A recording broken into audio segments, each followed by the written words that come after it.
Bapa kami di dalam surga, dimuliakan namamu sekarang dan sepanjang segala abad. Amin.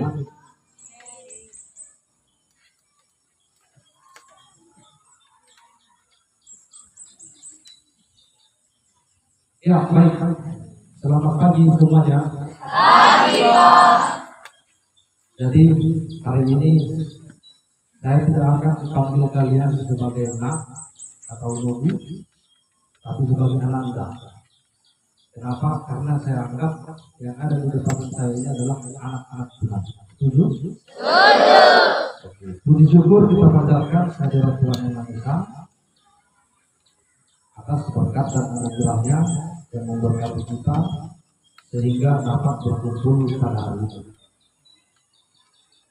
Kita datang dengan hati yang penuh syukur atas kasih dan penyertaan Tuhan dalam hidup kita setiap hari.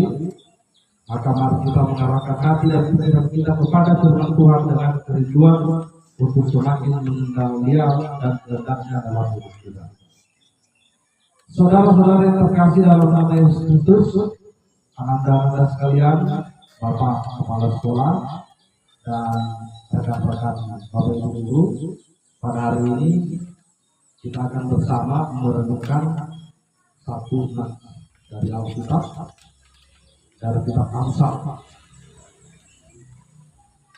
Ayo silakan dibuka Alkitabnya semua. Kitab ini memberikan kita pengajaran yang sangat penting tentang integritas dan kesetiaan, yaitu Amsal 12 ayat 22.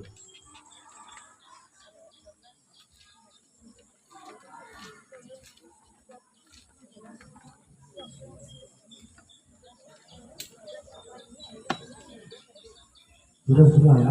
Sudah. Amsal 12 ayat 22 berbunyi demikian. Orang yang dusta bibirnya adalah kekejian bagi Tuhan, tetapi orang yang berlaku setia disenangi. Demikianlah firman Tuhan. Jadi, rekan-rekan sekalian, kenapa saya pada akhirnya memilih ayat ini? Sebenarnya bukan saya yang pilih, tetapi sama seperti sebelumnya, Alkitab di rumah saya tutup lalu saya buka. Jadi ini yang terbuka. Artinya ayat ini angin yang terbuka, ya kan? Bukan saya. Tadi kita sudah sepakat, mari kita kerahkan fokus kita dan pikiran kita untuk mendengarkan firman Tuhan pada hari ini. Oke, sekarang mari kita baca bersama-sama Amsal 12 ayat 22. Silakan. Orang yang dusta bibirnya adalah kebencian bagi Tuhan, tetapi orang yang berlaku setia disenangi. Ya. Jadi ada ayat di sini satu kata ya yang perlu kita garis bawahi, yaitu kekejian. Kalau sudah disebut kekejian berarti itu menjijikkan. Itu artinya apa? Artinya bahwa orang yang suka berdusta itu sangat menjijikkan bagi Tuhan. Berarti kalau kita suka berbohong, maka sama dengan hal itu Tuhan merasa jijik kepada kita. Mau kalian dijijikkan Tuhan? Tidak. Sekarang saya tanya, siapa yang pernah berbohong? Oke, dulu. Sekarang pertanyaannya saya ubah. Siapa yang tidak pernah berbohong?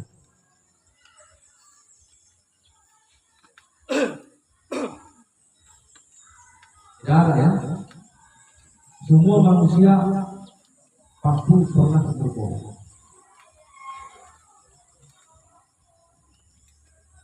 Nah, sekarang saya tanya langsung ya, kita ambil dulu contoh. Karena begini, kalau nanti hanya satu arah, mengantuk kalian ya kan?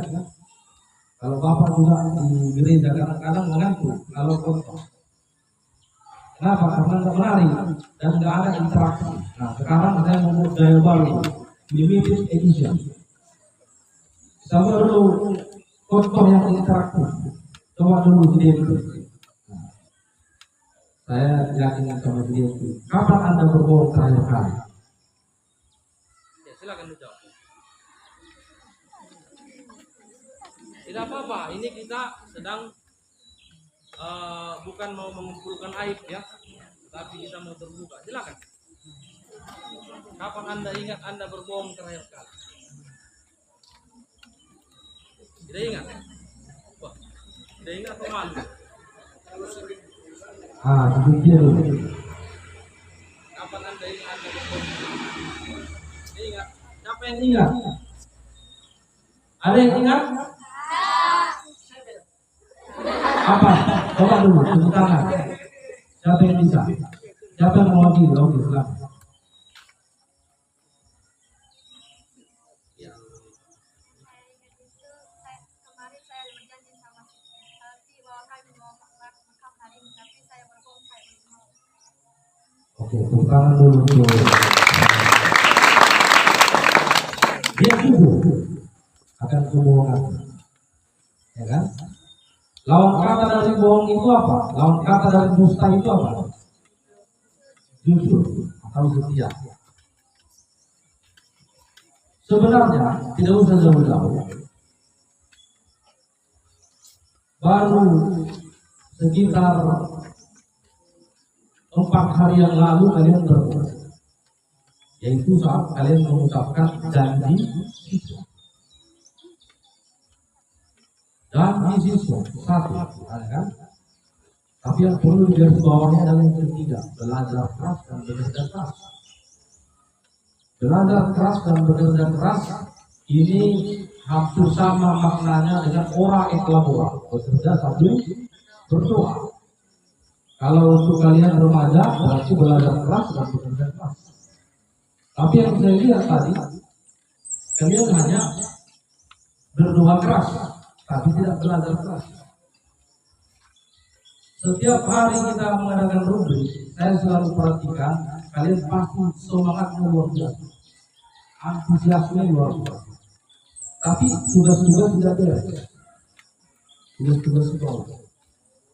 Ini kan tidak balance, tidak seimbang. Apakah Anda berdosa sih? Berdosa. Kalian berdosa karena kalian melanggar ayat di kitab suci, ya kan? Karena ada tertulis, siapa yang melanggar perintah dari kitab suci maka ia berdosa.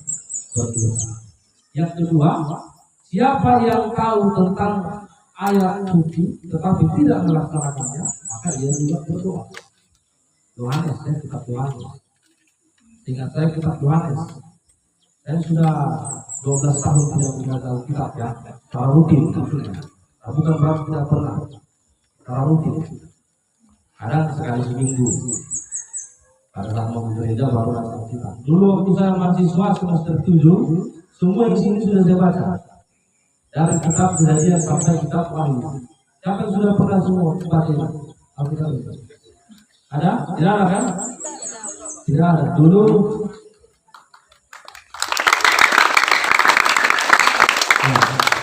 Dulu karena pada saat itu memang lagi belajar filsafat, jadi dikasih PR sama dosen kami mau belajar kitab suci, makanya saya baca. Nah, pada saat itu mungkin saya hanya membaca, tapi belum terlalu memahami, karena itu kan, ya kan, bukan karena kesadaran. Tetapi banyak hal yang saya pelajari dari kitab suci. Yang paling penting dari kitab suci itu adalah memaknai. Oke, kita kembali ke topik. Anda sekalian, dan Bapak Ibu dulu. Saya tanya dulu sama Anda sekalian dulu. Bagaimana perasaan kalian saat berbohong?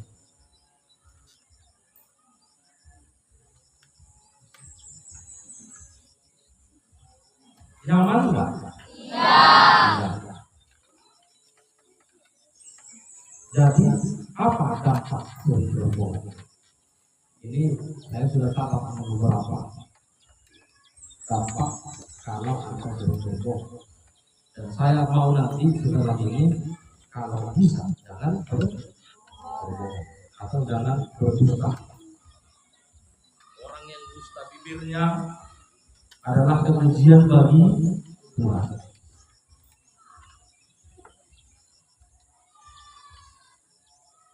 Apa dampak sering berbohong? Yang pertama, kalian akan kehilangan kepercayaan. Ketika seorang sering berbohong, maka orang lain pasti akan sulit percaya lagi kepada kita. Betul ya? Betul. Yang kedua, rupanya kebohongan juga menyebabkan stres dan cemas. Kenapa? Karena seseorang bisa mengingat terus-menerus kebohongan, sehingga itu akan tidak baik untuk diri. Ya. Yang ketiga, kalau di dunia orang dewasa, kebohongan itu bisa merusak reputasi, bisa merusak integritas, ya kan? Lebih bagus kita kehilangan tangan daripada kehilangan kepercayaan dari orang sekitar. Itu yang harus dilakukan. Jangan sampai Anda kehilangan reputasi karena bohong. Ini aib yang sangat besar, ya. Jangan sampai reputasi Anda hancur karena ketidakjujuran.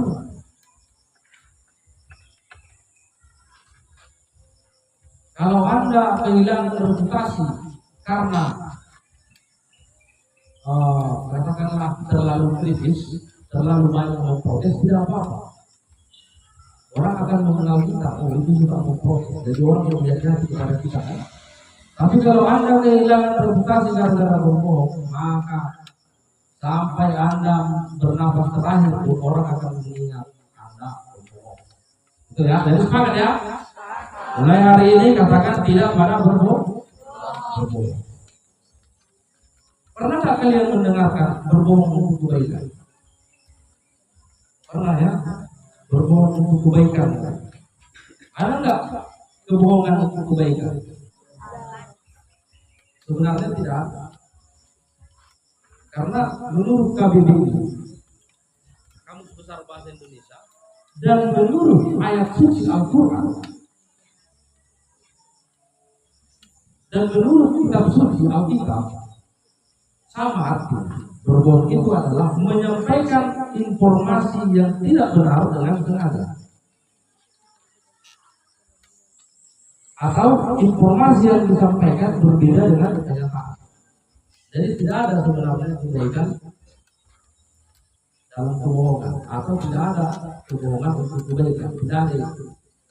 Tetapi mungkin langkah yang terbaik yang akan kita tempuh pada saat-saat tertentu lebih apa? Kalau kita berbohong, akan lebih banyak orang yang mendapatkan impact positif. Tapi kita sepakat di situ ya, tidak ada kebohongan untuk kebaikan. Pada dasarnya kebohongan itu salah. Jadi katakan yang sebenarnya. Sepakat? Apa tadi itu tadi? Masih ada kasih Tuhan? Oh, masih ada sukacita? mohon maaf ini sebelumnya karena di gereja saya tidak ada istilah itu ya kan. Masih ada kasih Tuhan, tidak ada itu ya kan. Karena kami anggap kasih Tuhan itu selalu ada kan gitu. Ketawa dulu semua, jangan ini apa? Jangan kawan-kawan. Katakan masih ada kasih Tuhan? Jadi perlu Bapak sampaikan, kita itu harus dinamis ya. Jangan kita berputar pada satu ajaran saja. Misalnya kalau Anda penganut karismatik, kalau suatu saat Anda misalnya diajak untuk beribadah secara Protestan, tidak masalah ya kan? atau diajak beribadah secara Katolik tidak masalah. Dan saya sudah mengikuti ibadah itu semua. Ada berapa agama di Indonesia? Nah, saya sudah pernah beribadah dalam agama itu. Saya sudah pernah di tempel, saya sudah pernah di vihara, saya sudah pernah di Kelantan juga saya pernah. Di masjid juga saya pernah dengan teman-teman. Makanya saya bilang kita itu harus dinamis, jangan sampai fanatik ya. Ada itu banyak orang itu. Sebenarnya kalau disurvei mana yang lebih banyak pengaruh agama yang paling fanatik, sebenarnya Kristen. Bukan agama lain. Kristen paling fanatik. Hanya saja belum ada survei sampai saat ini. Mau kalian menjadi orang fanatik? Tidak ya. Jadi ya. Buatlah terbaik. Nah, jadi di sini saya akan melanjutkan tentang kata-kata bijak atau kata-kata motivasi. Kita kupas satu persatu ya. Ini pasti ada berkaitan dengan dalam kehidupan kita sehari-hari. Saya yakin itu.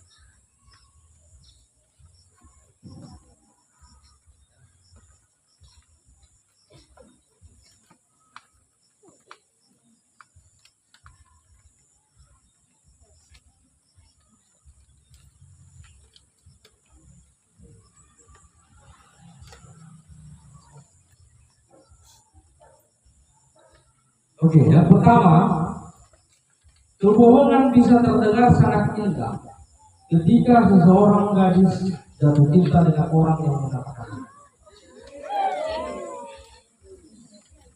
Ini fakta. Ya kan? Jadi perempuan hati-hati mengenai kata-kata indah. Karena pasti banyak bohongnya, ya kan? Nah, mungkin kalian masih remaja, tapi nanti setelah besar, yang jelas, jangan sampai terberdaya dengan kata-kata indah. Kaulah bulan biru, kau adalah bintangku. Satu detik tak melihatmu bagaikan satu abad bagiku. Jadi kan kata-kata kebohongan. Kalau Anda terberdaya dengan kata-kata itu, maka siap-siap gitu kan? Oke. Itu ya. Apa tadi? Coba. Kebohongan bisa terdengar sangat indah ketika seorang gadis jatuh cinta dengan orang yang mengatakan. Kemudian yang kedua, ini ada dari Mantan Presiden Amerika Serikat Thomas Jefferson.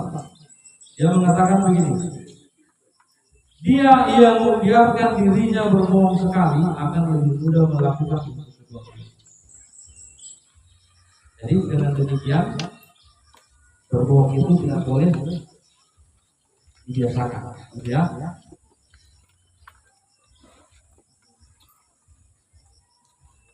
Kemudian ada lagi nih, tidak ada yang percaya pembohong, bahkan saat dia mengatakan yang sebenarnya.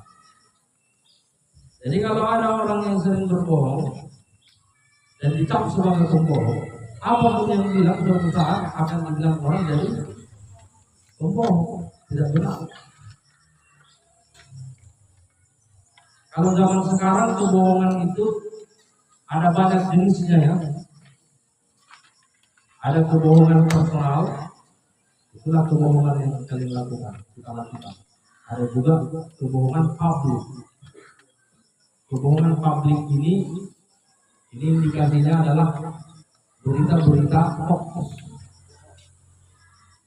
atau berita-berita yang dapat merusak belah. Misalnya begini, ada yang mengatakan begini.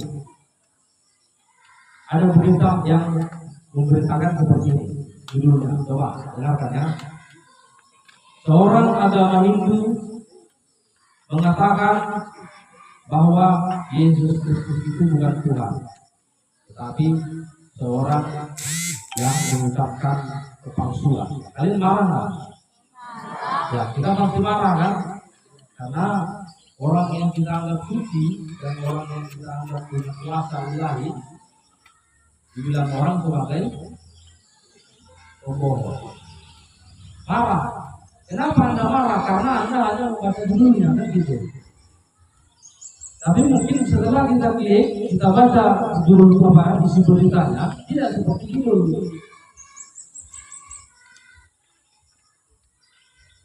Saya mau sampaikan kepada kita semua apa rahasia media. Inilah yang disebut dengan analisa wacana. Bahwa judul di media itu selalu dibuat untuk menarik pembaca, menarik atensi. Jadi hati-hati. Kepada anda sekalian, jika suatu saat membaca berita, jangan hanya membaca sampulnya doang, tetapi baca sampai tuntas. Baca sampai tuntas. Ya. Kemudian kebohongan ini hampir sama dengan ketidakadilan. Biasanya orang yang suka berbohong pasti akan bersikap tidak adil kepada sesama. Kalian pernah nggak berlaku tidak adil kepada orang? Pernah. Pernah nggak berlaku adil kepada orang?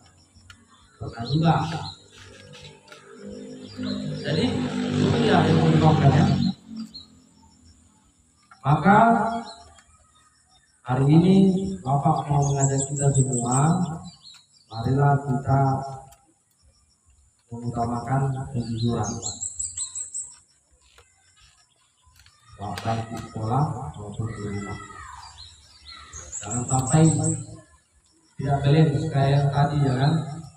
Kalian kalau beribadah suaranya kuat, sampai ada yang keras suaranya itu. Tapi pada saat disuruh mengerjakan tugas, nol. Ulangan harian, nol. Itu namanya ada berdosa juga itu. Harus seimbang ya, semangat ya. Oke baik, karena saya mengilhami apa yang disampaikan oleh Monsignor Franciscus, yaitu khotbah terlama itu hanya 15 menit. Jadi demikianlah firman Tuhan pada hari ini.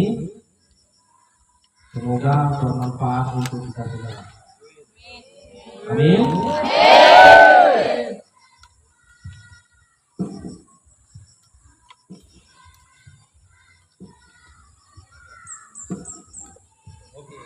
Jadi untuk menutup firman Tuhan pada hari ini, mari kita bernyanyi betapa hatiku. Salah firman-Mu. Ya, nomor 7.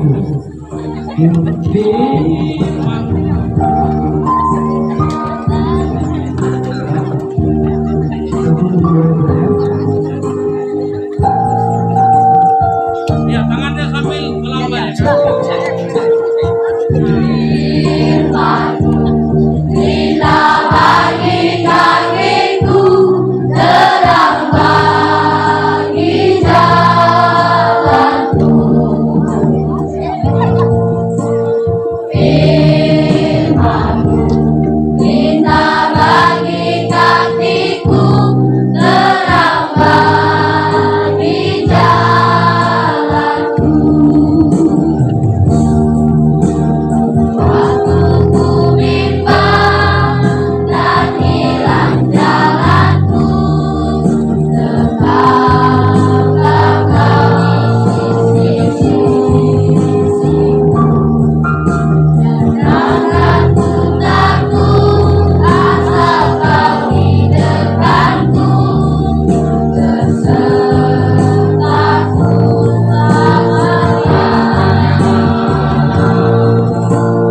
Firman-Mu, kita bagi kakiku, terang bagi jalanku. Kita bersatu dalam doa. Bapa kami yang di surga, terima kasih atas penyertaan-Mu pada hari ini. Kami sangat bersyukur walaupun tidak sempurna, tetapi itu adalah petunjuk dari-Mu. Terima kasih Tuhan, terima kasih Roh Kudus, terima kasih Yesus Kristus. Amin.